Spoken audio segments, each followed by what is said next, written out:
Definitely an experience, you guys. That's Amarion, and we're at his word for word screening. It was super dope. Make sure you check it out. It drops tomorrow, and you don't want to miss it. Thank you, baby.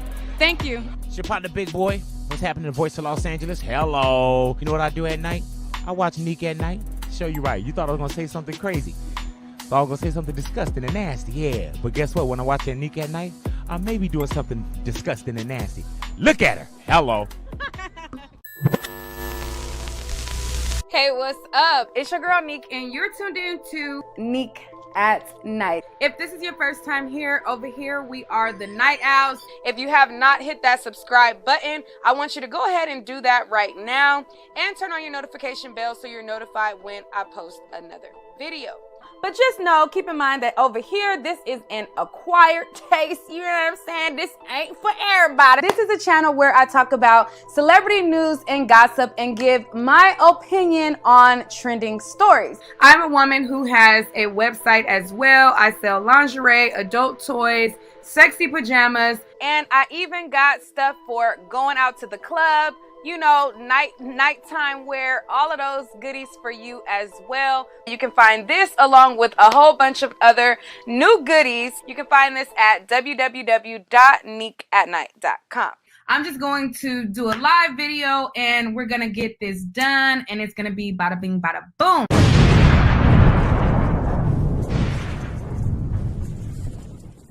When they saw Rihanna with the children. Someone says, how did they feel when they saw Rihanna with the children? You started to say one person, what were you going to say? One person was like, you know, I'm a mom too. Like, she noticed that, like, kind of struck her a little bit more, but I don't think it played a factor into what she was saying, because I think everybody would try to be as fair as possible. Oh, okay. So one juror did affect them in a way. More of a like, you know, I think it kind of hit her a little bit personally, just, you know, like as a thought, you know, but she never mentioned it again. Now, people know that they ain't supposed to be trying to approach the jurors until after the verdict. Now, let's listen to what she talking about, and she ain't talking about me. Some people said some weird, you know, some people approached them, but they didn't know if they were actually, you know, reporters. But they approached them before the. Yeah, while they were serving, just like kind of approached her, like, and said something to her. I can't even remember what he said to her, but it just made her feel like a little wary. They couldn't verify like where the shell casings were picked up from, you know, and I think that was the big thing that it could have. You know, they found him. They found pictures of him in LA. Some people felt, well, you know, he could have picked up shell casings anywhere, even there.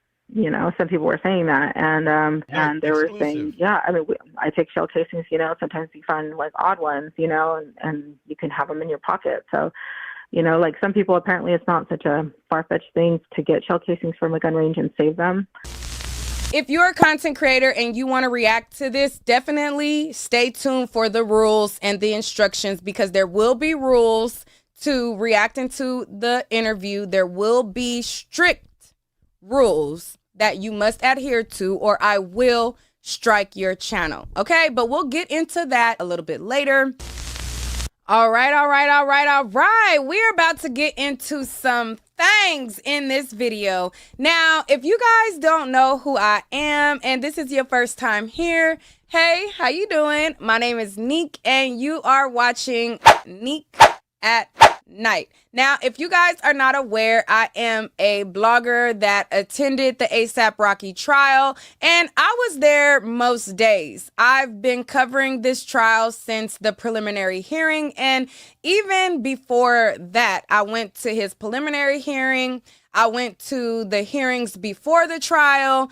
I attended the dates of the trial, and so on and so forth. Now, there was a lot going on as I made my journey through covering this trial. I'm not sure if some of you guys know, or maybe you don't, but I attended a hearing, I want to say a week before the trial, and I interviewed Joe Tacopina, and I was bringing up things that I heard him say at the preliminary hearing, where he said that, you know, Relly was doing this as a money grab, and this was about money, and I interviewed him, and he talked about that and said that this was absolutely a money grab. The trial is set to start, and at the preliminary hearing, there was mention of a civil suit from the victim, Relly. And I want to know, do you think that that is like a big reason why we're going to be going through this trial? Nick, that's why we're here. That's the reason we're here. I mean, it's about money. It's a money grab. I've said it from day one. It's a money grab. I called it an extortion. She sued me because of that. We'll see when the evidence comes out. Can we expect Rihanna to show up? Yeah, honestly, I don't know the answer. Possibly, but it's not my decision. It's a family decision between Rocky and Rihanna. You know, I know Rocky's very protective of her. He wants to keep her away from this proceeding, this courthouse and whatnot. So, but I don't know the answer. It's a family decision that they will make during the trial. All right, see you when the trial starts. Thank you. Bye-bye. Then I showed up to jury selection in the morning of jury selection.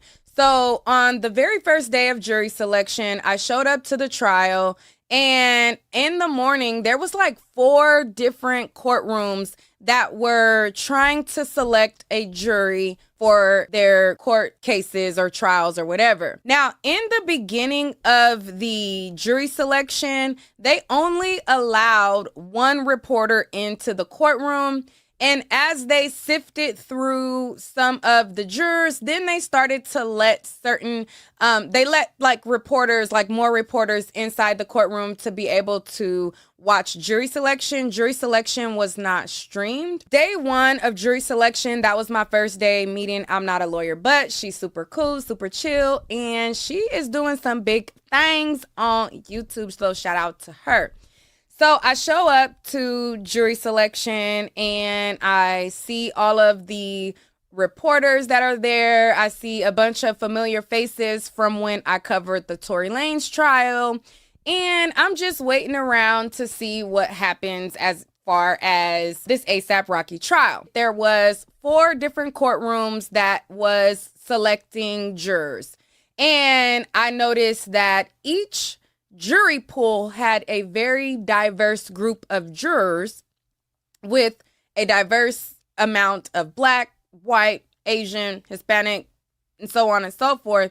And then I started to see the jurors that were entering into this trial was less diverse in all of that. So I was like, that's interesting because all of these pools are very diverse. And then this courtroom is not really diverse. That's interesting.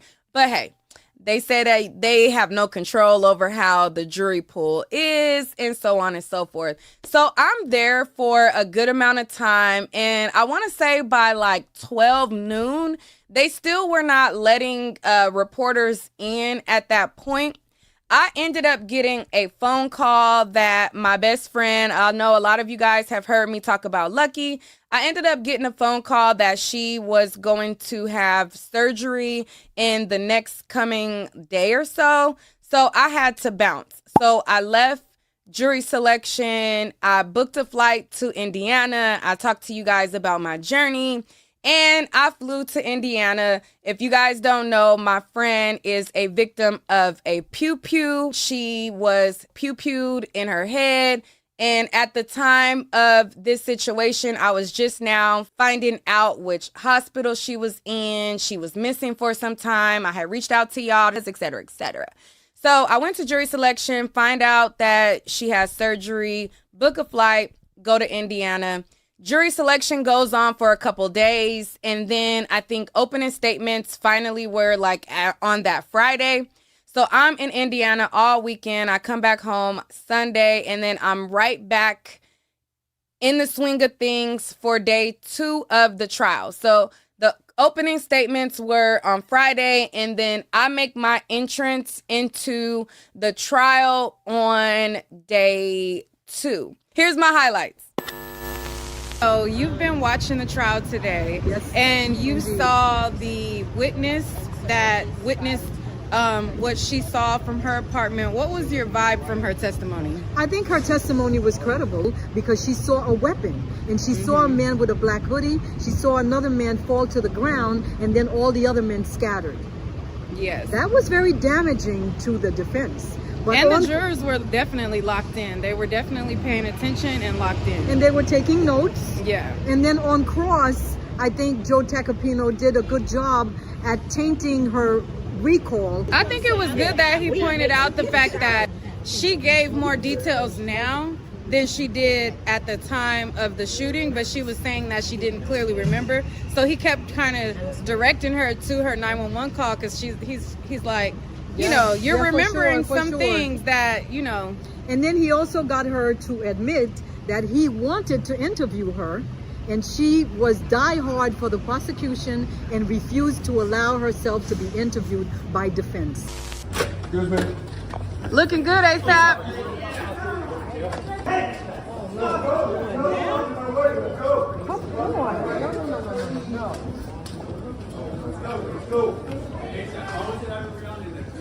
How do you feel about Rihanna being there today?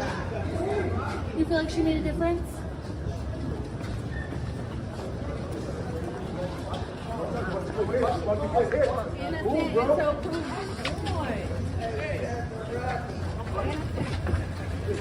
All right, ASAP is just now leaving. Rihanna went out of a separate entrance. Everybody stormed ASAP's car. So that is the black SUVs leaving right there. But Rihanna went out of a different exit.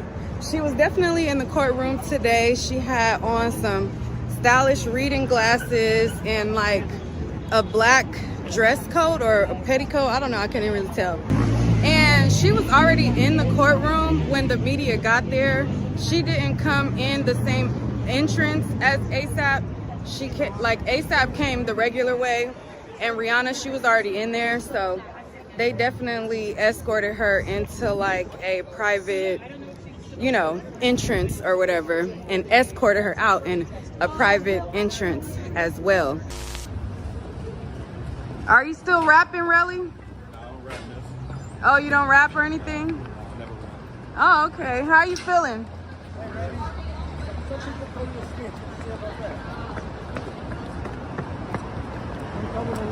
You being snitched with somebody trying to shoot? Nah, I've never snitched. You never snitched, so somebody shoot at you? I reached out. I got a bullet in my head right now. I mean, that's you. Where you at now, though? Look where you at now, though. I'm a snitch, though. But look where you at. Are you still cool with some of the ASAP members? All right, so Rihanna's about to come out right here through this door. Y'all will see her coming out. So this is Rihanna. Guys. Rihanna, any advice for new career moms?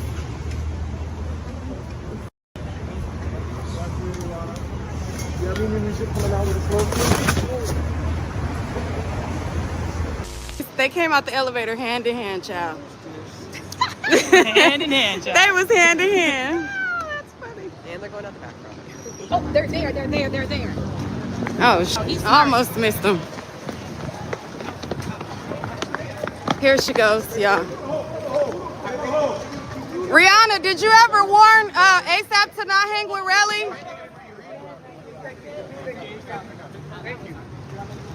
Thank you, Rihanna. Thank you, ASAP. Free ASAP. Free ASAP. Free ASAP, baby. Free ASAP, baby.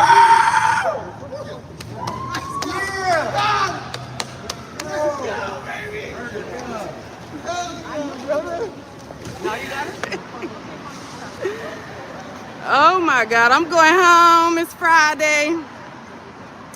Anyways, there's that. They came out the elevator. She was skipping, holding his hand. They was hand in hand, child. Y'all know what's so funny? This stuff, it really be PR. Like, that is so strategic. It be like, it's so funny how the stuff be. But anyways, what y'all want me to ask? They should be coming down now. It's raining. Hey, y'all. Here comes, I think. Y'all give me a question real quick.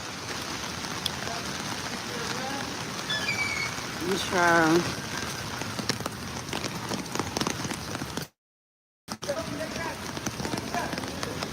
How do you feel after closings? Can you say hi to Nick at night? LSD. Where are the showcasing? Did you pick pick up the shell casings yourself? Yeah, I support both of you. Me too. You're a cute Hell yeah, cute couple forever. Juliana. This was the day of closing arguments. Oh, we got guest appearances. I know. I wasn't even paying attention. We got all the paparazzi here. Oh, they coming. All right, here they come, y'all.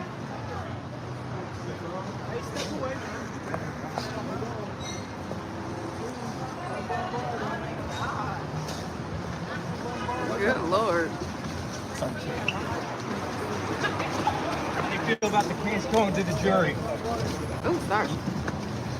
How you guys celebrating Valentine's? Oh, shit. It's your girl, Neek, and you're tuned in to Neek at Night, and I'm going to give you guys the inside scoop in the A$AP Rocky trial. Now, I have been here most days of the trial, and I have been giving a lot of you guys inside scoops in the Law and Crime chat, but today there was a hearing in the morning at 9 a.m. that was not live streamed.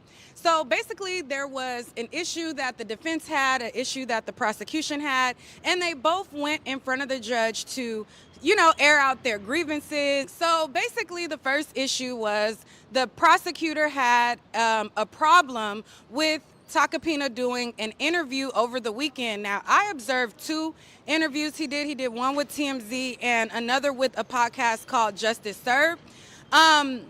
Lewin took issue with the fact that it was an interview talking about the case before the jurors were deliberating, and he felt like that violated the gag order. Do you want to respond? The motion's absurd. It's being done clearly, as was the interview, to attempt to sway the jury. It's interesting that after telling the court repeatedly and counsel on the record that he would not be doing any interviews during the pendency of this trial, that the day before the jury deliberates, he does. No. I'm done with that. I'm explaining the motion. You would have to ask them, but I find it extremely interesting that given the repeated discovery violations, which the court has found, given the leaks to the media, which, by the way, the individual who did the interview yesterday, who is apparently Mr. Takapina's close friend, she is the one who reported an alleged conversation that originally occurred at sidebar. I find it rich that the defense makes these allegations. In the end, we made a conscious decision, because it's ethical, not to try this case in the press. You haven't seen one comment from us. We know he's talking to a reporter. Now, according to Judge Arnold, he felt like it was not a big deal. He didn't think that it violated the gag order, and he just moved right along from that.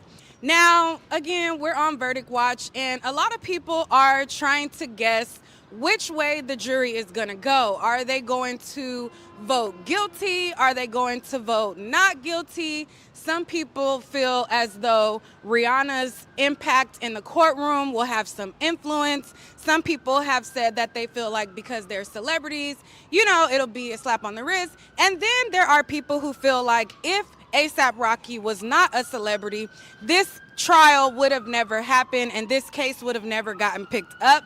Mainly because, and sorry that there's a lot of noise out here, I'm outside of the courthouse, so there's a lot of noise going by. So there's a lot of opinions, a lot of different variations, and I'm gonna just give you guys my scoop from inside the courtroom. Now, this is awkward filming because as I'm talking to y'all, people are looking at me like I'm crazy, but hey, the job must get done, okay? Period.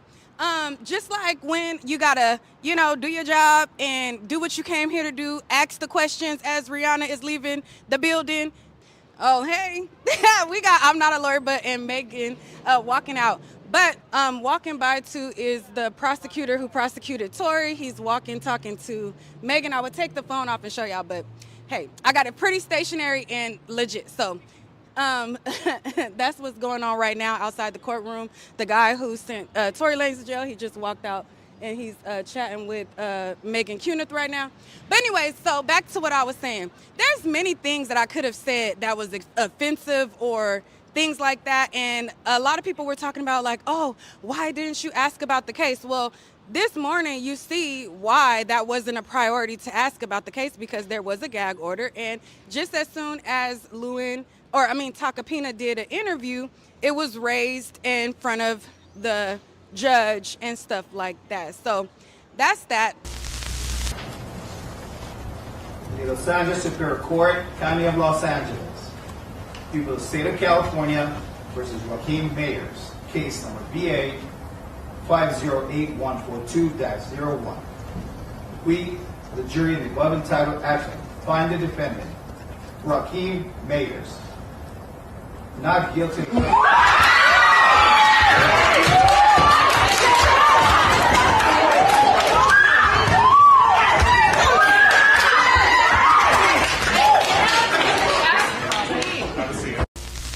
Now, it was pandemonium in the courtroom after there was a not guilty verdict, and TMZ wrote an article about the atmosphere after the fact. Let's check in with TMZ to see what they are saying. Oh, wow. Look at that. It looks like attached to this article is a video, and the video credit goes to a YouTuber by the name of Nick at Night. Wait, that's me. Oh, we got to get into this article. Let's look at this a little closer. It says ASAP Rocky juror thought the pew pew was real, but the evidence was unconvincing. In the article, it says ASAP Rocky dodged a guilty verdict this week, but one juror isn't personally letting him off that easy, saying that she believes a crime may have been committed, but other factors kept him from being convicted. Freelance journalist niquelaclaire spoke with a juror after Rocky's not guilty verdict Tuesday, and the woman revealed the jurors, made up of 7 women and 5 men, did believe the alleged prop was an actual pew-pew, but unfortunately, they didn't have enough evidence to convict. Ooh, wow. I wonder if Nick has that video. They just delivered a not guilty verdict. So if you could tell us, what was the atmosphere inside the jury room? You know what? Everybody was really focused on delivering justice. I think that we really took our time. We discussed all the issues, all the questions that we had. We clarified those. We really kind of looked over some pieces of the evidence that people wanted to see a little bit more closely. And I think that we did the best we could with the instructions that we had and with the evidence that we had.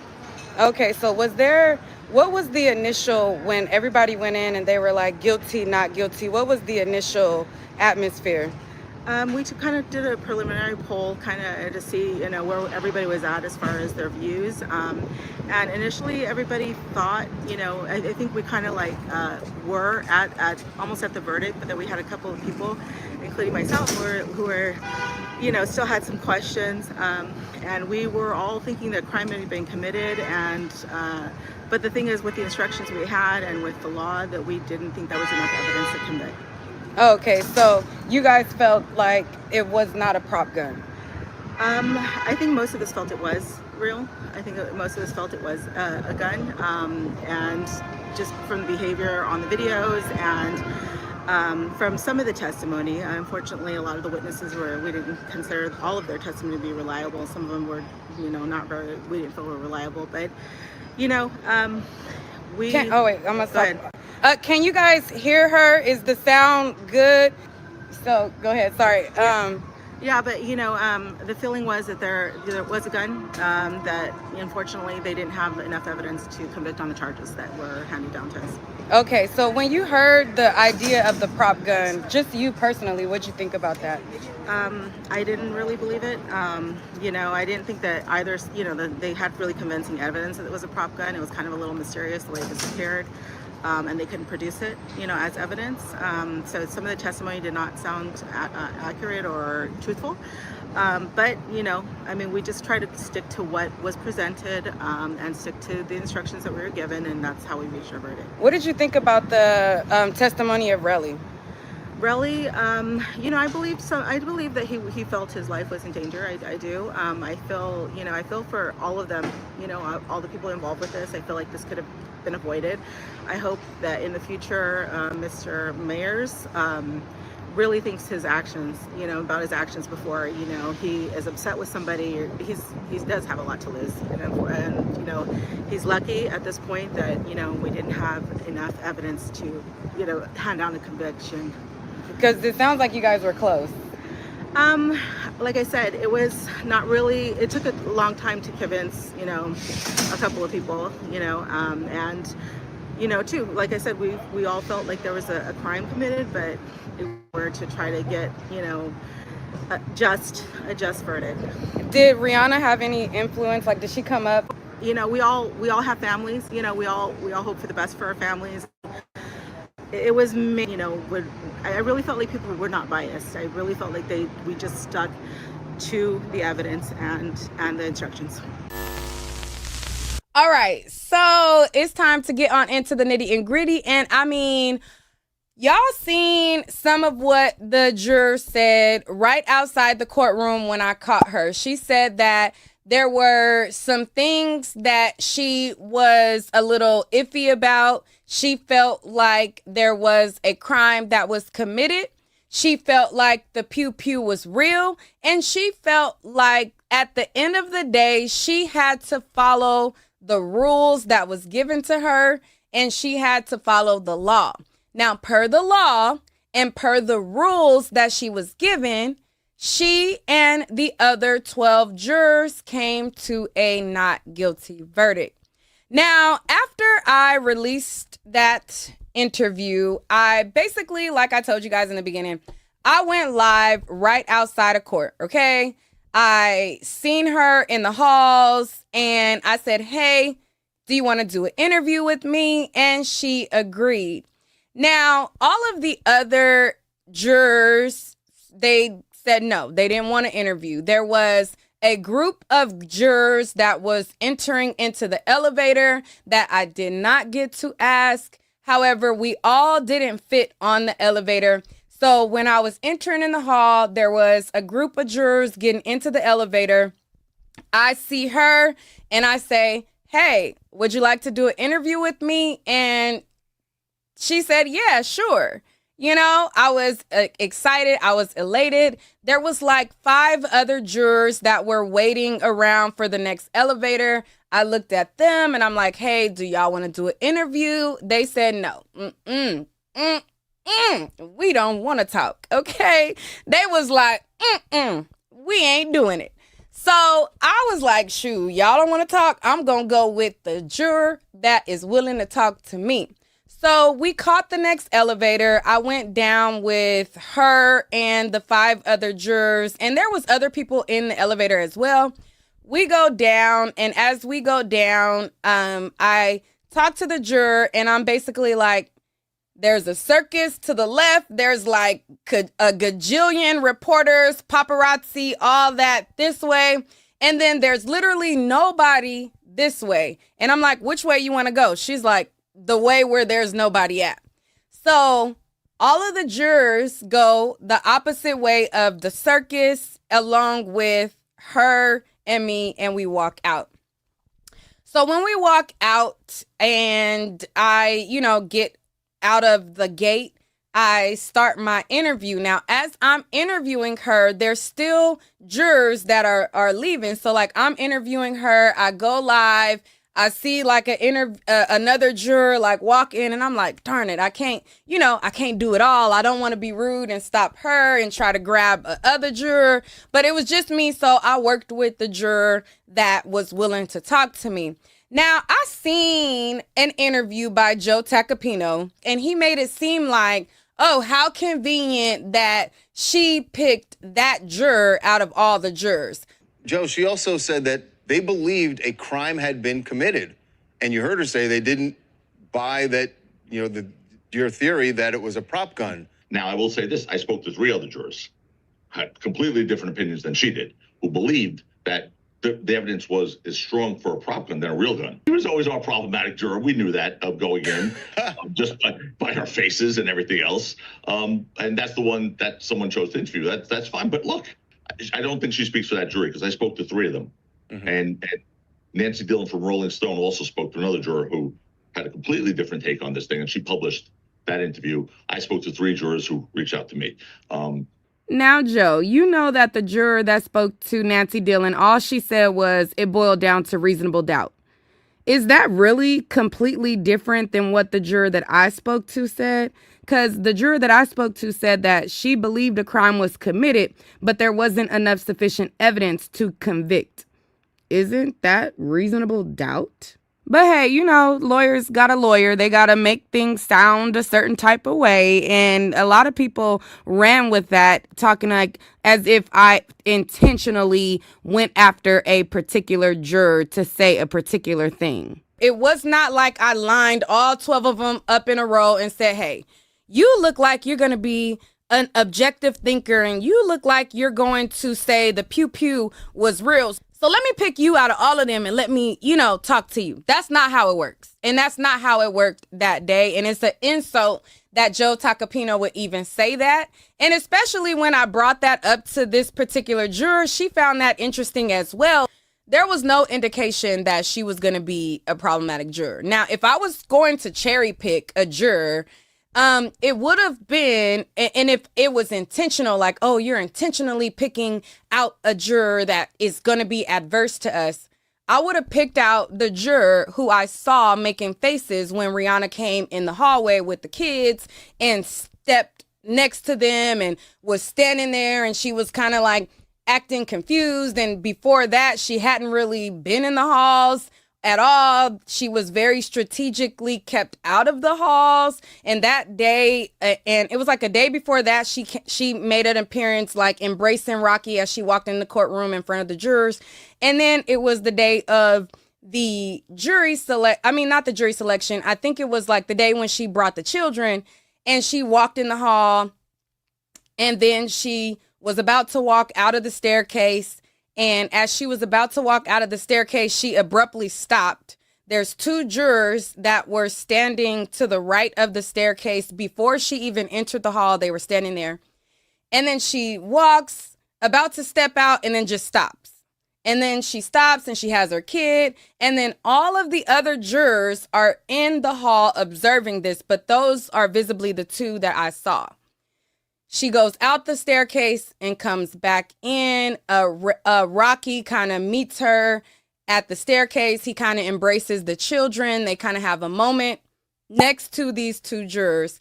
And if you guys were on the Law and Crime chat, I typed about it in the chat. Okay, I was very vocal about what I saw, what I observed. I was sitting in the media row. Right before me was the DA and his guest, the prosecution's guest. And I would see, his guest with their laptop open, looking at the Law and Crime chat and seeing what's on there. And I would be behind them typing about what was going on in the courtroom. So I'm very aware that everybody in that courtroom, all of the parties involved, were peeping what was going on, what was being said on social media. And I was real. Like, after I started feeling like certain stank vibe, I just kept it real in what I saw. And now I don't lie about what I saw. I saw what I saw. Okay. So if I was to cherry pick, what I'm saying is, and we're going to get to the interview. I'm sorry. I just got to get this off my chest real quick. If I was to cherry pick, I would have picked the juror that I saw kind of cut his eyes and look a certain type of way and roll his eyes when that happened. Now, they ended up moving from where she was going in and out.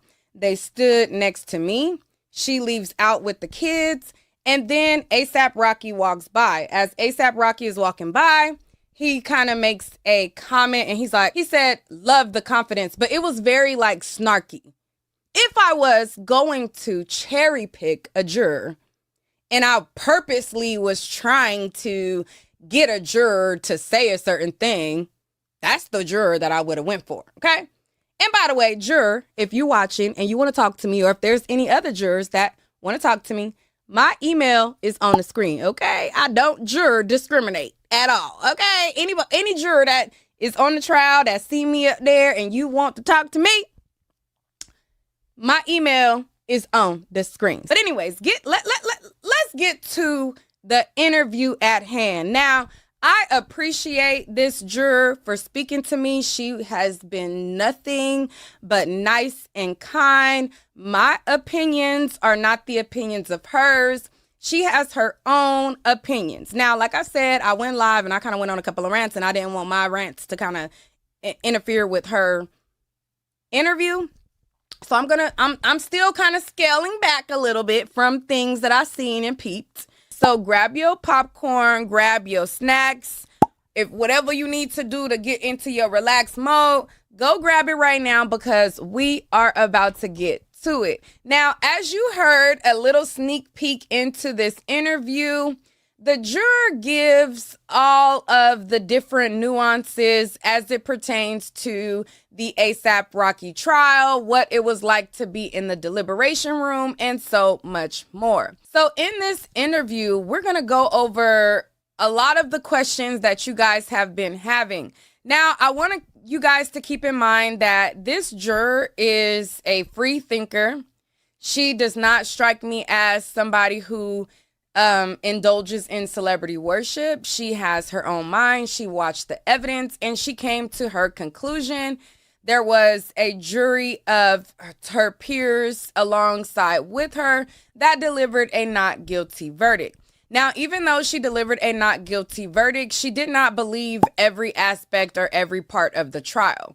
And me, as a person that was in the courtroom and me watching the trial for myself, I didn't believe every aspect of it either. Now, if you watch the trial and everything that the defense put on you believe, then kudos to you. You might have some disagreements with her as she goes through and objectively talks about the things that she saw. Now, if you are a person who is a critical thinker and you watched this entire trial and you viewed it with a critical lens, you are going to love this interview as it is very insightful. As it pertains to content creators, there may be content creators who watch the trial, who find the things that she says interesting and want to react to some of it on your channel. Now, I have come up with a list of rules as follows that you must follow or else I will strike your channel.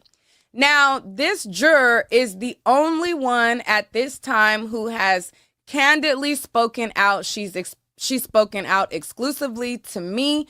There was one other juror that made a comment to Rolling Stone, and it was very brief, and it said something like, it all boiled down to reasonable doubt.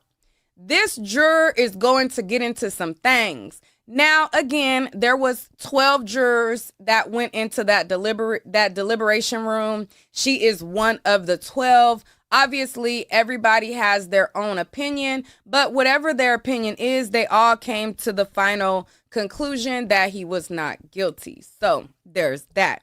But if you're a content creator and you want to react to the content, these are the rules, these are the stipulations, and you must follow them. Now, once she was on TMZ, she freaked out. She didn't want her image out there. And so as a person who is the owner of the content, I am the owner of the image that was put out. I am the authority figure that will strike your channels because that is my intellectual property and I own it. Even though it's her picture, I own it. It came from my video. It's my mine. Okay. And as a person who wants to honor her wishes, I'm going to strike channels that show her image. So if you find something interesting in this interview and you say, hey, let me grab the image off TMZ and then add it with this, I'll strike your channel. If you don't follow the rules set forth, I will strike your channel. So with that being said, we following all the rules, okay? Make sure you hit like to this video, hit that like button, and hit the share button as well.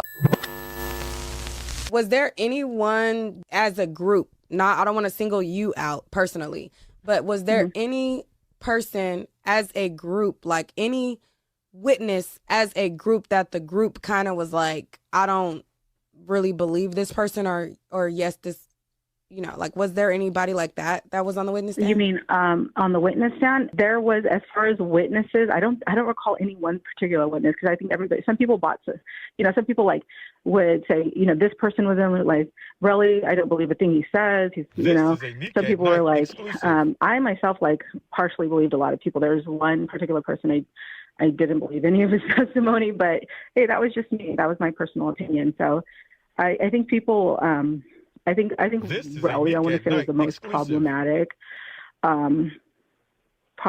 person as far as witnesses, you know, but nobody really expressed a lot of, like, negativity towards him. You know, like, these were very very unbiased people. Like, I gotta say, like, nobody was like, oh, he's a jerk, you know. Some people just thought he was a big liar, but nobody expressed any personal opinions on him, really. All right, so I have a question from a fellow YouTuber. His name is Steady Nash. He had a question for you. He says, so how did they feel once it was told that the trial would last 3 weeks? You know, everybody has, like, a different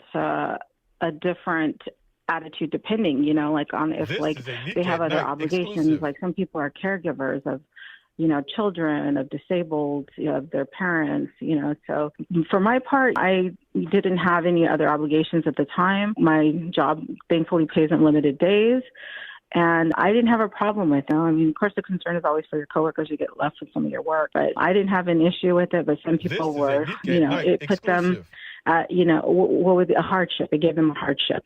And so I didn't have a problem with it. Some people were like, oh, no, I don't, you know, I don't really want to be here, you know, but I felt like most of the jurors were okay. It's just the length of time was, you know, as it progressed, was getting to everybody.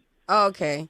All right. So the next question from Steady Nash is, how hard was it to stay off social media? You know, I hadn't been aware of anything as far as, like, the videos or anything like that. Exclusive. Like, I didn't know anything about what hit the incident. You know, I was looking at social media, but not regarding this case. Like, nobody talked to each other. Even the jurors didn't talk to each other about the case. So that was, I think, the most hard, rather than the social media. It was, like, discussing it with at least discussing with each other, because they knew what was going on firsthand. So I was just like, oh, I would really wish I could, you know, kind of, you know, discuss some things that we heard, and just make sure I got things right and things like that. So it was more hard, like, not to discuss it with your fellow jurors, but everybody followed the rules. Okay. So you didn't hear, if you didn't see any social media about the case, I'm going to assume maybe you did, maybe you didn't. I'm not sure. Did you know that he had a plea deal going into this, like, at any point? Oh, no, I didn't know. Like I said, I knew nothing about the case when I was coming in. I didn't know anything about, like, later on, because we weren't, you know, even at the beginning, he's like, you know, that's, you know, you're not to decide, like, the penalty or anything like that. So, you know, because it's like, I didn't know, like, specifics. I mean, I knew that, you know, jail was on the table, but I didn't know, like, the length of time, or, you know, the other thing, like you said, the initial plea deal, which I found out after we had delivered the verdict. So I wasn't aware of, like, any specifics regarding, or just even the case, anything about the case, to tell you the truth. I didn't know anything about the case when going. Oh, okay. When they were doing their voir dire and they were questioning the jurors and they were asking you guys, like, do you know who Rihanna is? And do you know who A$AP Rocky is? Did you know either one going into it? I mean, you know, my answer to that was that I know of them, like, I know their name. Rihanna, I know more of, because I do listen to some of her music. But I don't, you know, my answer was, like, I don't know them personally. Like, I don't assume anything about them, because I don't know anything about them. Like, you know, I just kind of, like, kept it like that, because I don't try to think I know somebody just because I see them on TV. Right. Okay. Now, the next part of her interview, we're going to jump right on into the case. We're going to talk about the prop gun. We're going to talk about what she thinks about it, if she thought it was real, not real. We're going to talk about all of the nuances of the case. We're going to talk about the knuckle scrapes. We're going to talk about what she believed of Relly's testimony, what she did not believe of Relly's testimony. We're going to see what she thinks about it all right after this promo. There is an extremely funny and hilarious dating show that just hit YouTube, and it happens to be my show. So make sure to check it out ASAP. I didn't been through a lot of serious, severe things in my life. I've been on America's Most Wanted. America's Most Wanted. What you like in a man? I like somebody that don't got a lot of outside noise going on, you know, baby mama calling and stuff. One sec. She calling you back? Yeah, just one sec. Hello? Listen, you can't keep doing this. Every time I meet somebody, this is what you do. Right here, I got some wine set up. I hope you like Grigio, a little Pinot. Okay, so I don't drink anymore. Okay, sorry, I've been going out with Latina for too long, but okay, my next. Wait, going out with you're dating somebody right now? Yeah. So you got any questions for me? I mean, if you want something, if you want to confess, you know. So, I mean, I don't want to confess nothing. Like, reveal yourself, woman. Do y'all have y'all shoes, your Crocs set to sports mode? Are you ready? Are you built for it tough? Are you ready for these dates? Episode 1 for my dating show is out and available to view right now. All you have to do is go to my channel's homepage, scroll on over to the live tab, and scroll down to my episode 1 dating show. It is a must-see and super hilarious.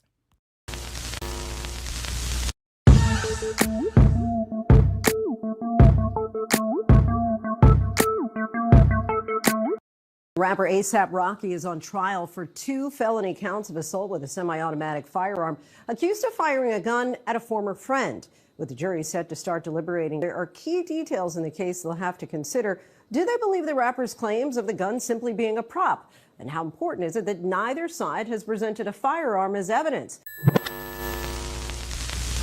I kept my mind open. I kept my mind open to the possibility of a prop gun. So I didn't want to, at the beginning, I didn't want to just completely discount their story. So, it kind of sounded funny because with all the guns in LA, this high-profile gentleman goes out on the street with a fake gun. You know, I mean, I don't know how that sounds to the average person. It just doesn't sound likely. So how did that to me fare with the other jurors? Did anybody believe the prop gun defense on the jury? I think there were some people that said, you know, I don't know if they believed it 100%, but they thought it could happen. I think, you know, so we were kind of like, okay, we got this information and now we're going to try to apply all, you know, the evidence, the testimony to it. So we didn't talk about it. I mean, we couldn't talk about it, you know, when it was happening. So that part was tough because I wanted to get people's take on it. Fortunately, you know, we couldn't. And everybody stuck to that strictly. So, because we really, I think, you know, I felt like my fellow jurors were really ethical people, and I think they really tried to do a good job. And they were very smart people. And I think that at the end, when we kind of were like polling and discussing, some of them said, yeah, it could have been. It could have been. Some of them and I think maybe a couple of them said it was outright a prop gun. I think the majority thought it probably was a real gun, and to varying degrees. I didn't say, you know, nobody said how much do you think this is a real gun. So some of them, you know, may have thought it was more than likely a gun. Some of it it could be either way. It was like that. But for when I took that initial poll, because we asked for it, you know, like, okay, where we at? And then it was like, it was probably a gun is what I got from what I took down. Okay, so the majority felt like it was probably a real gun, and then there were some who thought maybe it was possibly a prop gun. Yeah. Uh-huh. Okay. And I mean, I think, like I said, to the varying degrees that you thought it was a real gun, I mean, there was that feeling too that it might possibly, even myself, like I'm like, it was hard to really be certain. This is a Nick at Night so exclusive. it was difficult. It was difficult, and we thought really long and hard about it. We discussed it at length. So. All right. As you see, she said that majority of the jurors thought that it was a real gun. Okay, they thought that it was real work out there. And according to what she viewed in the video, it looked like he was really, you know what I'm saying, using what looked real. Now, they didn't have enough evidence to definitively say one way or another a prop gun wasn't produced and a real one wasn't either. So there was a lot of objective views in the jury room. Now, one thing I will say to Joe Tacopina is I thought that when the introduction of the prop defense came into play, I thought that was absolutely an insult to my intelligence. I thought that anybody with a brain would realize that that was a real pew pew, and I thought that the prop was a silly defense. However, now that I listen to this juror, I see that I was wrong. Now, obviously, it was effective, okay? And I give credit where credit is due. Now, if I'm wrong, I'm wrong. I don't got a problem saying that. Even if the person threw shade at me, it is what it is, okay? I thought that that defense was absurd, okay? But as you hear in the jury room, there was some people who thought outright that it was a prop. I'm like, how could you think that? But hey, some people believe whatever you tell them if you are the person that appears to be not as combative as really. You know, like I've seen people outright quote either side and just run with what is being told to them. Now, me, again, I'm an objective thinker. And that defense, that entering into it, I thought that was absolutely hogwash and baloney. But Joe, that was effective. You know, people believed it. But my girl right here, she got a mind like me and she critically think and she thought it was not and I thought it was not. So, hey, there's that. But that's also why there are 12 jurors and not 1, 2, 3, 4. There's 12 people discussing the things, pointing out their points of view, and coming to a decision. Now, let's carry on and listen to some more. What do you think, as it pertains to the prop gun defense, what do you think you wanted answered about it to get you to a more certain, or like it did exist, didn't exist? Like, what kind of questions formulated that you wish they would have answered? For myself, I mean, it would have been, I think it was reasonable of the prosecutor to bring up the fact that like you don't have the prop gun itself. Like you guys were using it and then he took it for a spin on the weekend or whatever, you know, when he came to LA and they just completely lost track of that prop gun. So it would have been really, and two, in the initial text, I think the texting back and forth between Mr. Mayers and Mr. Efron, like initially when they were texting back and forth, he never mentioned the prop gun. So I would have been in that, you know, saying, oh, you know, like I was kind of like struck by the fact that he never mentioned, you know, why are you getting so upset? It was just a prop gun. That was never said in that conversation that I saw. I'm just going by what I remember. So it kind of that prop gun story kind of started coming up way later in the testimony. And, you know, as far as like the evidence, what they showed us regarding, you know, conversations and things like that. And so that kind of made me think too, like that was never mentioned to Relly in the text, in the initial, you know, conversation after the incident happened. All right. So when it came to the experts or the lack thereof experts, one of the things that came across my mind was, why isn't there a prop gun expert? If you're going to give a prop gun defense, this case is in LA, close to Hollywood. Why was there no prop gun expert? Did you guys think about that at all in the jury room about like expert, like why there was or was not a prop gun expert? You know what? I don't recall having any specific conversations about that. It may have been mentioned. It had crossed my mind, like maybe, you know, somebody who is familiar with prop guns and the shell casings or the bullets or the I guess prop gun bullets that it shoots out might have been helpful. But I think that the last stipulation, when they kind of answered my major question regarding prop guns and the shell casings, and that the fact that those bullets that they supposedly found at the scene were shell casing that came from real bullets. So that was my major question. They did cross my mind though, like, you know, maybe they did, but I feel like that was just like, that was covered by that stipulation. But beyond that, it might have been helpful. So the thing is too, I think the big thing is that for me, it was that they didn't have the actual prop gun. They never could find it. Right. Okay. If you have not liked the video yet, if you have not hit that share button, I mean, what are you doing? I mean, this is interesting insight. Like, contribute to the algorithm, okay? Enter in timestamps of when you're listening to things, make some comments, and all of the things are the things. Then let's continue.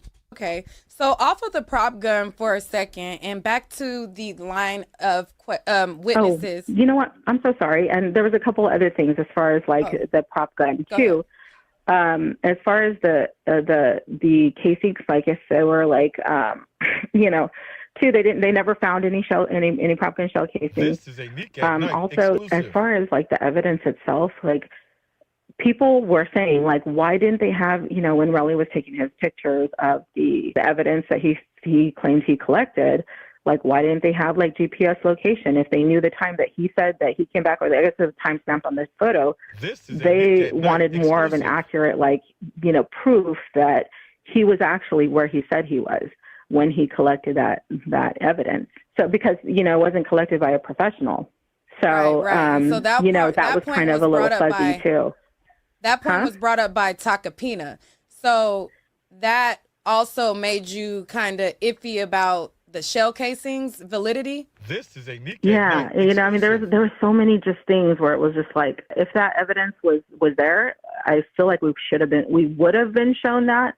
And if they omitted that, I think that was a mistake, because we just were trying to, you know, if you're saying what you're saying and this incident occurred, there should be more solid evidence at the location where it occurred. And so, yeah, I mean, I think other people as well as myself were like, that's true. You know, he didn't have it. And Takapina, like you said, did bring that up. How come they don't have a GPS location? I don't know. And that would have helped. Right. Yeah, because that's something that I was thinking about too, because when you looked at the photo of the shell casings that were admitted in the evidence, it was like super zoomed in. Like if you grab your phone and you take a picture and he zoomed it in really, really close.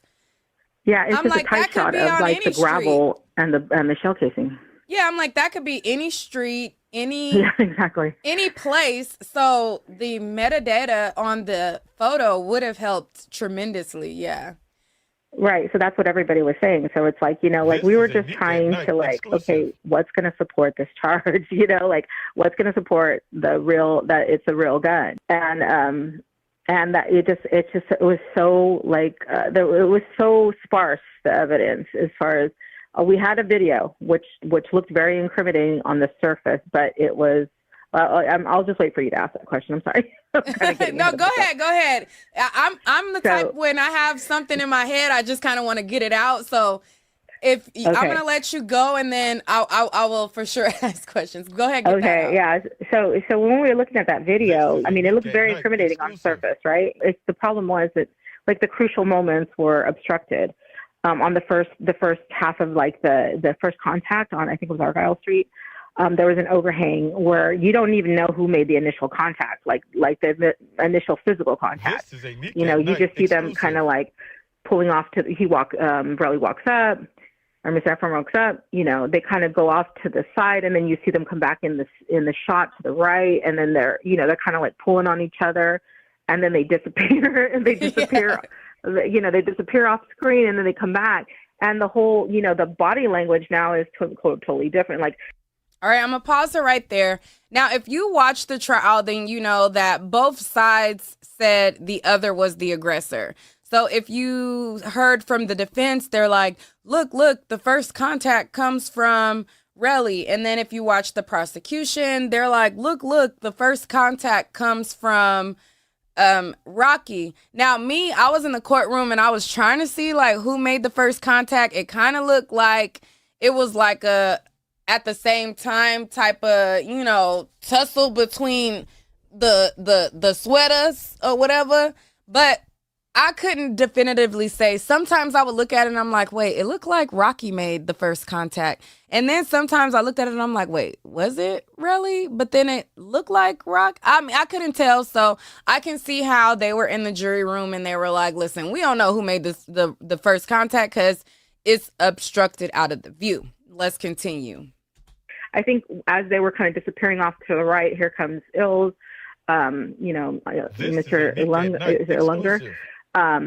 he I think his kind name of was like was trying to get to the Elijah middle or of them, something. and then when they come back to the left, from what I remember, is that Ills kind of like had his arms back towards Relly, and they were backing away from or Mr. Efron. They were backing away from Mr. Mayers, you know. So it was obviously, it looked like, and the whole crux of like Relly was like, he's a big guy, he's intimidating, you know, that kind of thing. But for some reason, Relly's backing up, and Mr. Lunger is like right in front of them, and they're kind of reacting to something in front of them.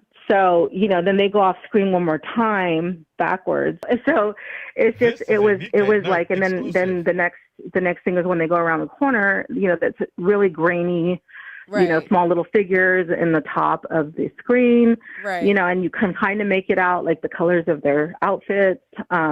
But from that scene, you know, they're all dancing around like nobody's acting like that's a prop gun to me, in my eyes, including Relly, who they said knew it was a prop gun. Like, you know, I think at one point somebody said that he said, "Oh, get that fake ass gun away from me."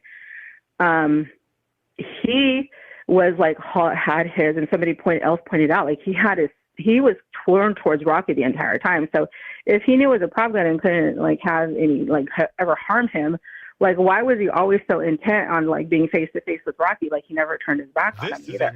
Right. Exclusive. And they were all like scattering constantly, dancing around. All right. More interesting insight. If you guys have not hit that like button, make sure you hit the like button. Those of you guys who have not visited my website in a while, I do still have a website. It is still open and active, and I would like you to check it out at www.niquelatnight.com. Let's continue.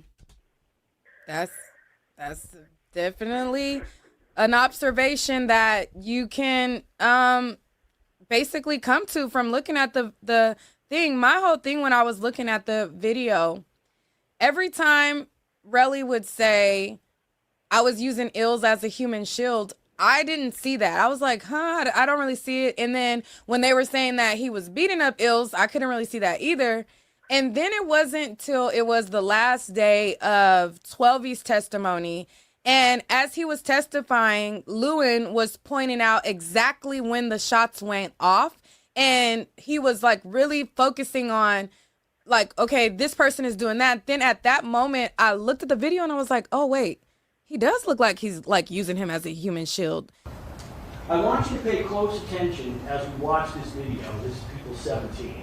I want you to pay close attention as to whether or not there is contact between Relly and Ills before the defendant pulls out his gun. So stop it. Stop it. Okay. That's Rocky. Okay. That's myself. I believe over here is Ills. I can't tell you. Okay. Do you agree that at this point in time, there is no contact, and there has not been any contact at this second incident between Relly and Ills?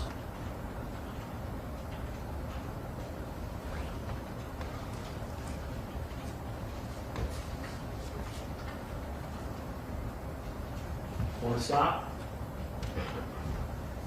So Relly hit Ills. He got Ills out the way, and then he tried to hit me. And I stated before, I'm not fighting Relly because my inguinal hernia. So I juked and moved. Isn't it true that the timing, you do not run until after that first shot is fired? Yes or no? Well, yes. Okay. And it's your position, sir, that you knew it was a prop gun when it came out, correct? Yes. And it's your position that Relly knew it was a prop gun when it came out, correct? Yes. All right.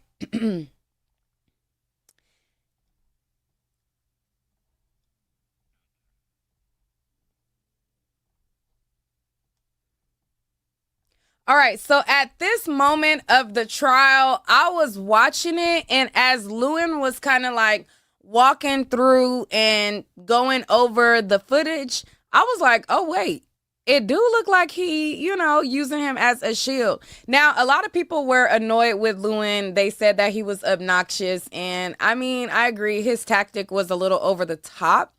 It's ironic enough that Lewin's son was in the courtroom and he was sweet as pie. He was such a sweet, sweet, sweet person. Like, I would talk to him sometimes and be like, hey, and it took a while. Like, I think the first day that I was sitting in the trial, I think it was like day 2.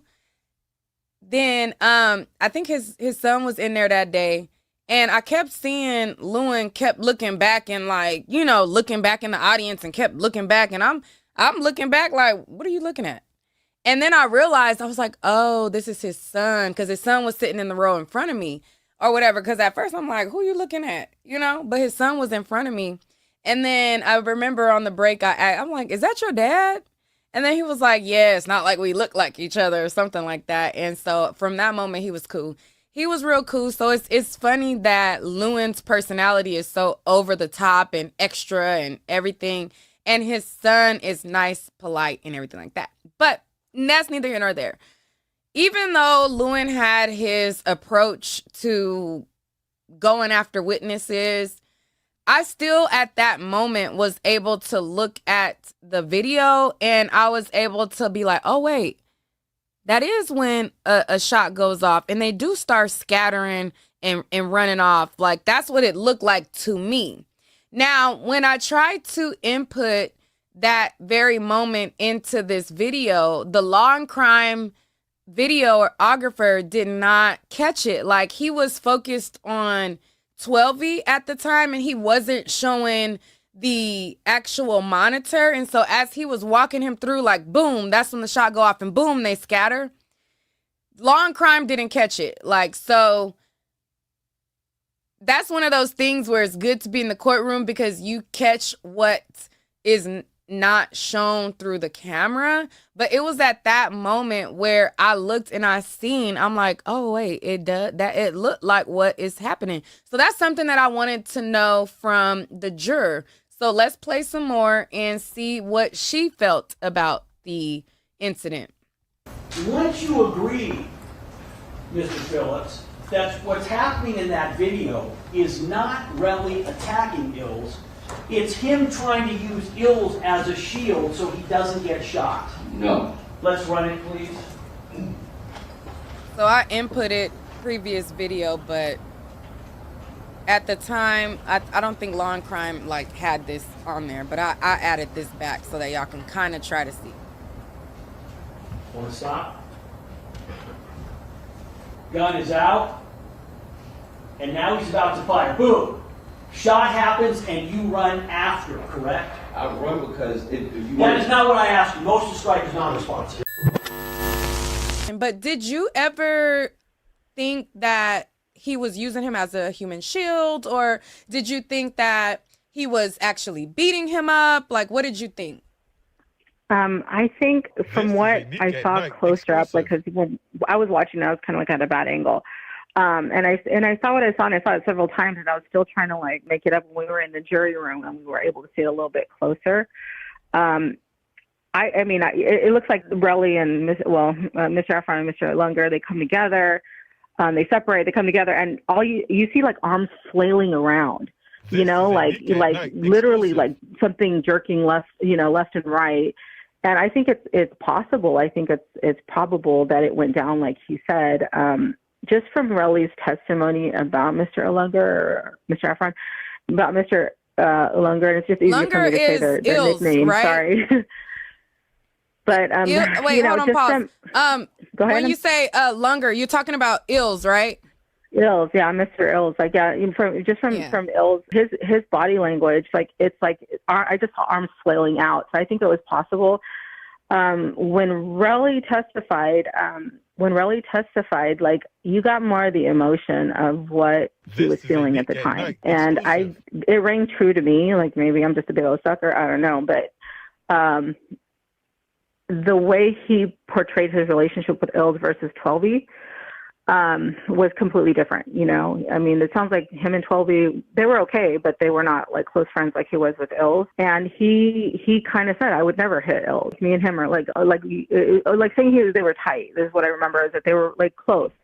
Mm-hmm. And it kind of showed in the fact that Ills jumped between them in the first incident on Argyle. Like Ills jumps between them and tries to separate them, which would you expect like a close friend to do? Like he's putting himself in the way and, you know, pushing them back from each other because he doesn't want to see them scrapping. And then that rang true to me that he would never hit him. Maybe that's just me, but so when if he had the intention to hit him, he would have hit him in the, you know, I mean, they made him seem like he was this wild person. When you, I'm just pausing you real quick. So when you say you saw arms flailing around, whose arms do you, because you said that you believe that he wouldn't hit Ills. So who did you think's arms were like flailing around? I think he was using them as a shield. I think he was. And I don't know if you remember the testimony, but when he said, and you're like, why, if you liked Ills so much, then why were you using it as a human shield? And somebody else pointed out, was like, he probably didn't think he would, that you know, Mr. Mayers would shoot Ills. So that's why he grabbed him. Not only that, but really said, hey, he came on the opposite team. This guy is just pure instinct at this point. Like, you know, had a gun pointed at him. He, you know, got a, you know, a couple shots. You know, and I'm like, can't remember like in what order, but I just saw arms flailing around. I don't believe that was Relly. I mean, I just, like, you know, it's kind of difficult to make out, but it looks like it was Relly. You know, I mean, it fit what he was saying as far as the story, that he was using it as a human shield. He is a bigger guy. Right. At first, when you were saying pulling him left and right. At first, when you were saying arms flailing around, at first I thought you meant like that you thought he was fighting him, but then as you talked, then I understood you meant you thought that he actually was using him as a human shield, and you believed Relly. Okay. Because the arms flailing around didn't even look like controlled. It looked like there was something going back and forth, like a body going back and forth, you know, like loosely, like not in control. And so I do believe that, yeah, he was using him as a human shield. Yeah, I think he was. And I don't know if you remember the testimony, but when he said, and you're like, why, if you liked Ills so much, then why were you using him as a human shield? And somebody else pointed out, was like, he probably didn't think he would, that you know, Mr. Mayers would shoot Ills. So that's why he grabbed him. Not only that, but really said, hey, he came on the opposite team. This guy is just pure instinct at this point. Like, you know, had a gun pointed at him. He, you know, got a, you know, a couple shots. You know, and I'm like, can't remember like in what order, but I just saw arms flailing around. I don't believe that was Relly. I mean, I just, like, you know, it's kind of difficult to make out, but it looks like it was Relly. You know, I mean, it fit what he was saying as far as the story, that he was using it as a human shield. He is a bigger guy. Right. At first, when you were saying pulling him left and right. At first, when you were saying arms flailing around, at first I thought you meant like that you thought he was fighting him, but then as you talked, then I understood you meant you thought that he actually was using him as a human shield, and you believed Relly. Okay. Because the arms flailing around didn't even look like controlled. It looked like there was something going back and forth, like a body going back and forth, you know, like loosely, like not in control. And so I do believe that, yeah, he was using him as a human shield. Yeah. I mean, you can never see, like you said, you couldn't make it out 100%, you know, for that it was either one, like he was using it as a human shield or he was beating him up. Because I mean, I didn't see his arm crossing back either. I mean, it wasn't like apparent. It wasn't super clear. Okay. But I mean, I believe his story when he said that. Okay. There are people who, you know, think that Relly was a liar and there's nothing that you could believe, and you can't even look at the footage to objectively look at it any other way. You discount everything that he say. I understand he made a fool of himself on the stand, but for me personally, when I looked at the video and I actually followed when the shots made a sound and then they start scattering, that's what it looked like to me as well.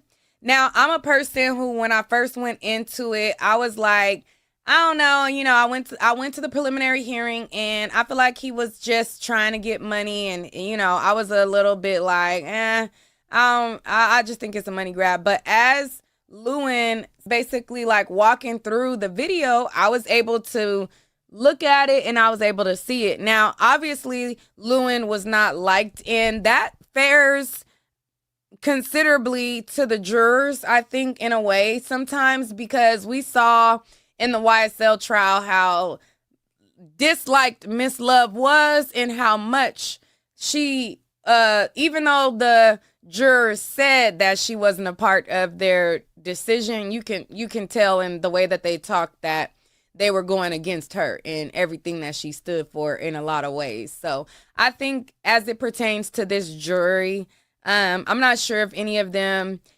discounted or didn't like the way Lewin was and they just didn't pay attention. But if you pay attention, which it looked like all of the jurors were doing when I was in there and they were like leaning in and looking and trying to see the video, to me, that's what it looked like, It also, in that video, it looks like there was a point in time where Relly looks like he falls, So it's like a time when they're like scavenging around and it looks like, what they identified to be him.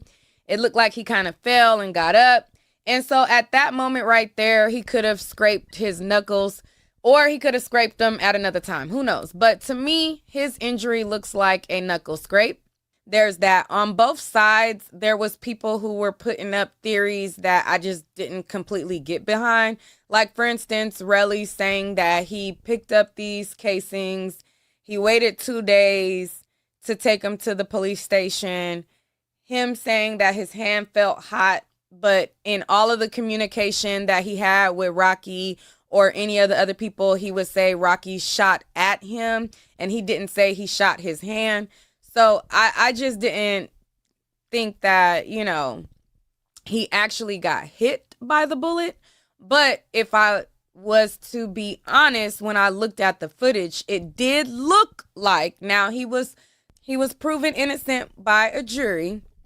It looked like he was, aiming towards him. That's what it looked like. And that in itself is, according to California law, a crime. All right. So we're going to get into more of that. She's going to give her take on if she believes that it was like self-defense. She's going to get more into so much more. So what about, so they start off at, it's Argyle, right? And then they go to 1616, right? I think it was started off at Argyle. Yeah, I believe that was the first address.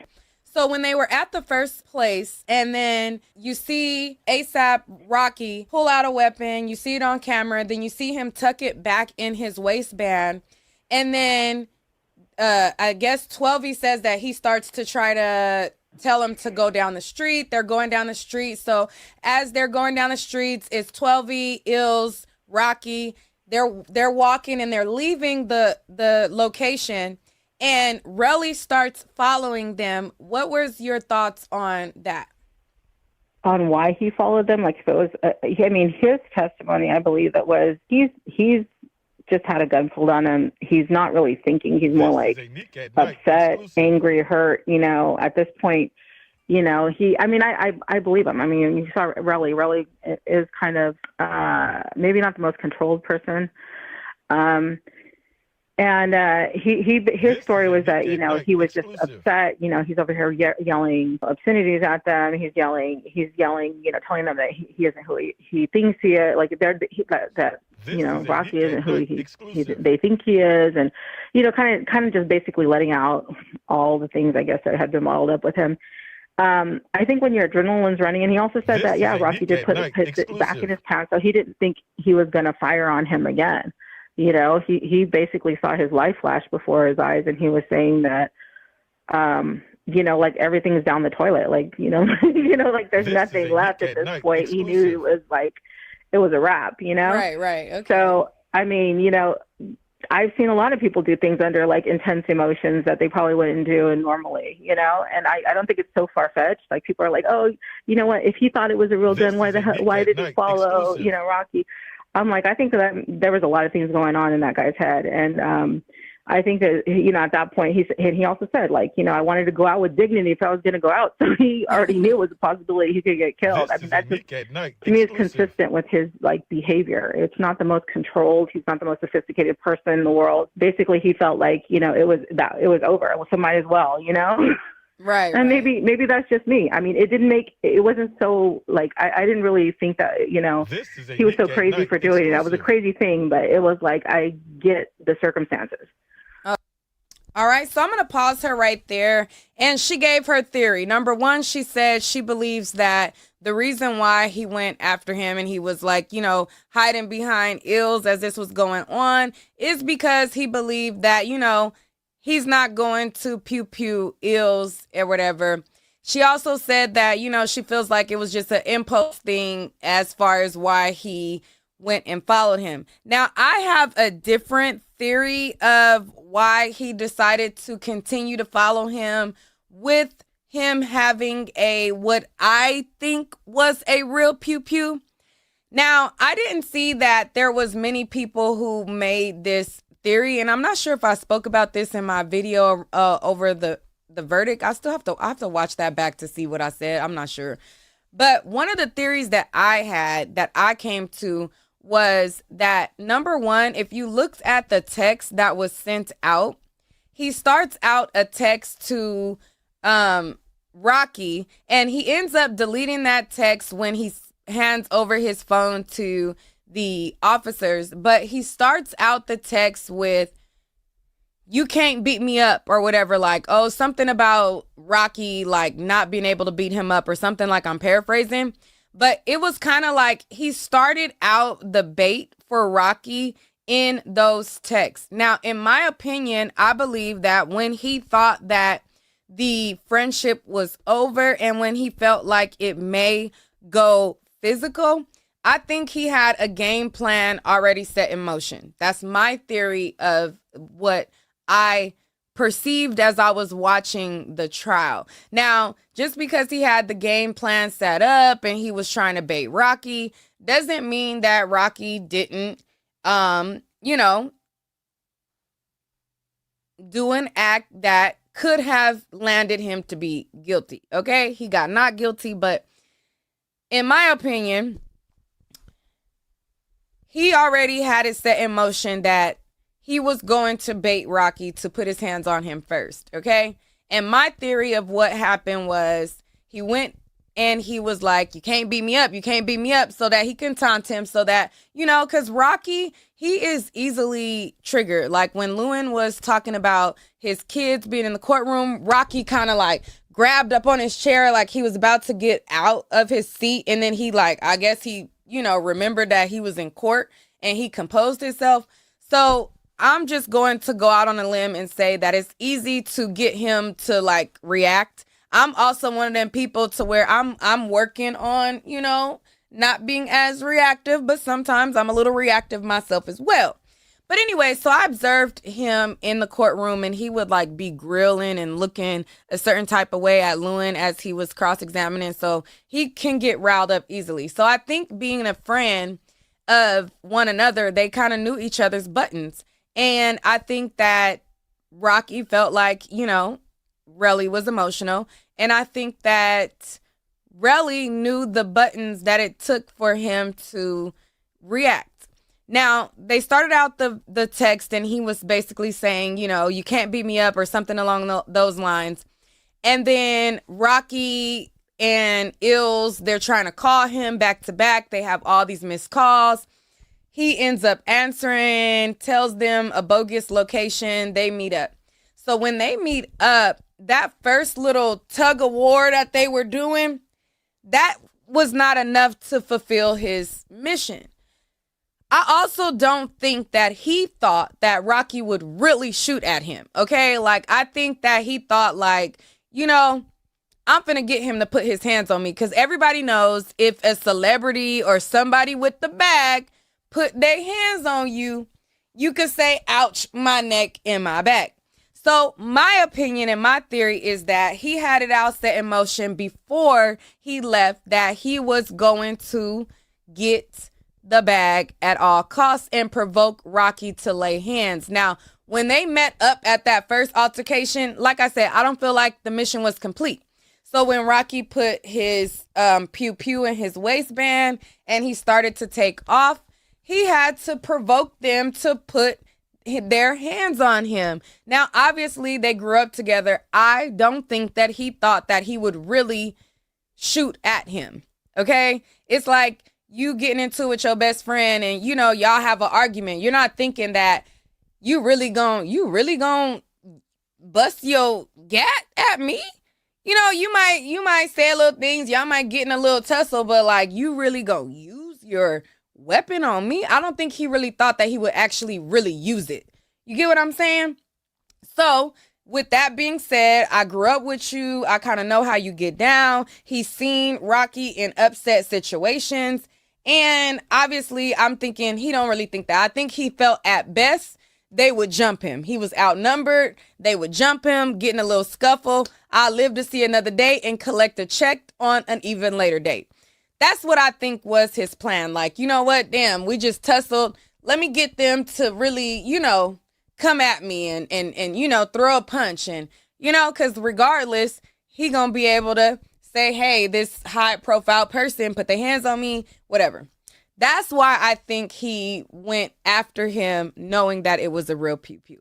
All right. I think that he didn't really think that he was going to use it on him. And I think that he, you know, he wanted to get a little scuffle that mattered, that was going to really get the bag in. And he got more than he bargained for as far as him really shooting at him.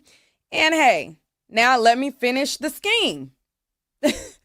That's my theory. And I didn't see that presented by anybody. I didn't see the defense go at it that way. I thought that, you know, that's all I feel like, you know what I'm saying? People be feeling like, anyways, let's get back. Let me play some more. I'm getting beside myself, child. But yeah, that was my observation. Let's play more.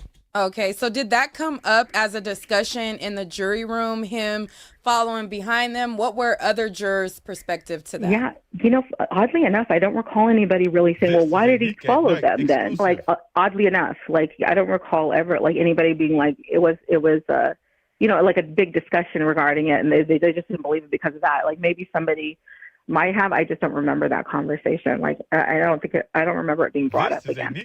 Oh wow, okay. Because a part of the jury instructions that the judge handed down, he said that you guys can basically consider self-defense. So if you did not believe that it was a prop gun and you thought that it may have been a real gun, you could then consider self-defense. So I was wondering, and the reason why I asked what your thoughts were when he followed them, I was wondering if you guys considered the self-defense aspect of it, of him following behind them and, you know, things like that. So that's kind of why I asked that question.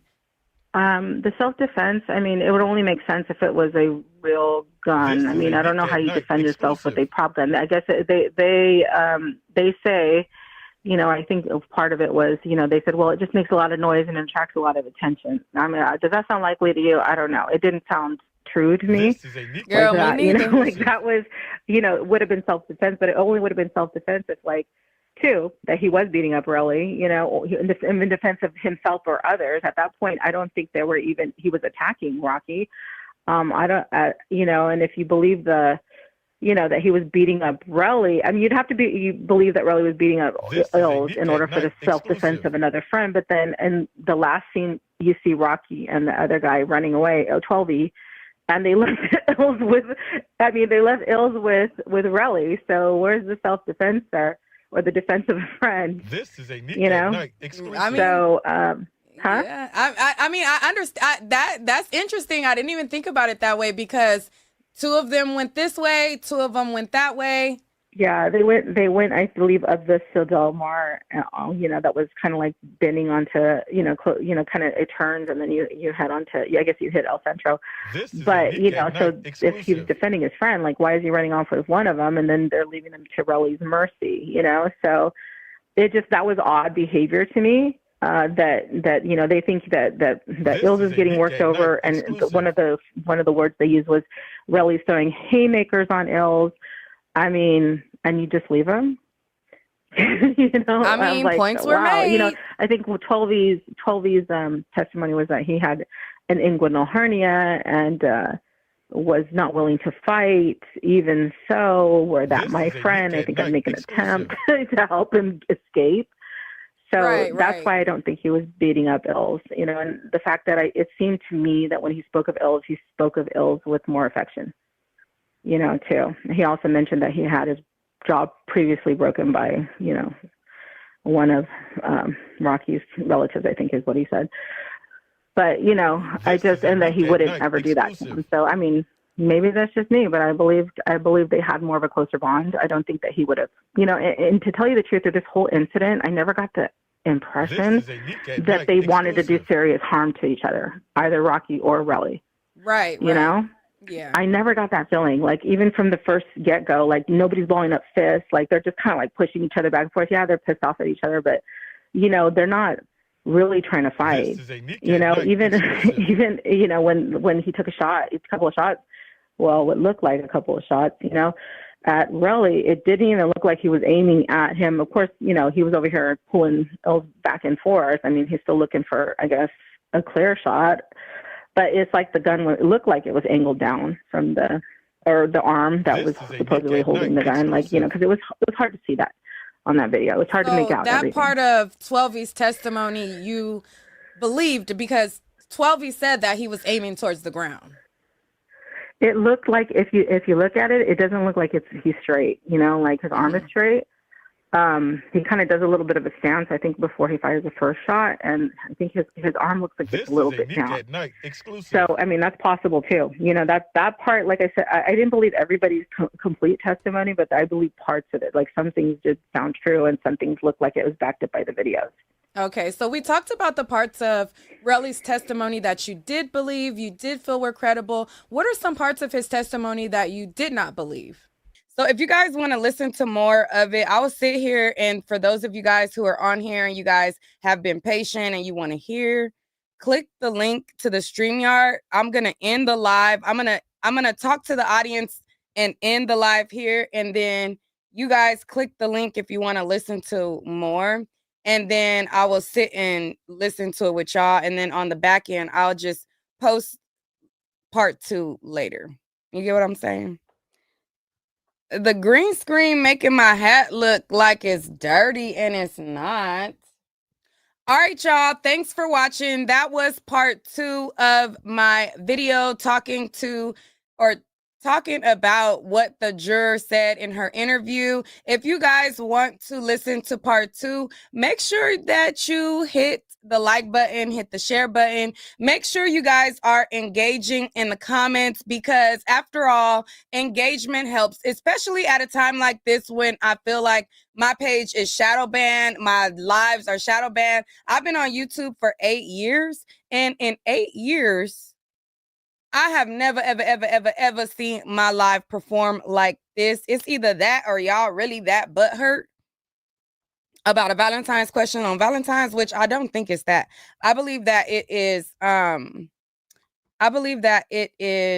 what you call, shadow ban or whatever. So you guys, participation helps. Like, if you're watching it, you commenting, you're hitting like, it helps. If you guys want to support the juror and send a Cash App to help out the juror, if you send me a Cash App and you put in the subject, "This is for the juror," all proceeds that are for her will go to her. If you react to this video and you react to any parts of the audio, you must follow the rules of the reaction rules. I never ever in my 8 years of being on YouTube did any type of like rules to reactions and did anything like that. I just felt like because she was so gracious in her time, I want her to make it worth her while, you know, like I want to make it worth her while as much as possible, because number one, she could have went to any platform. She could have went to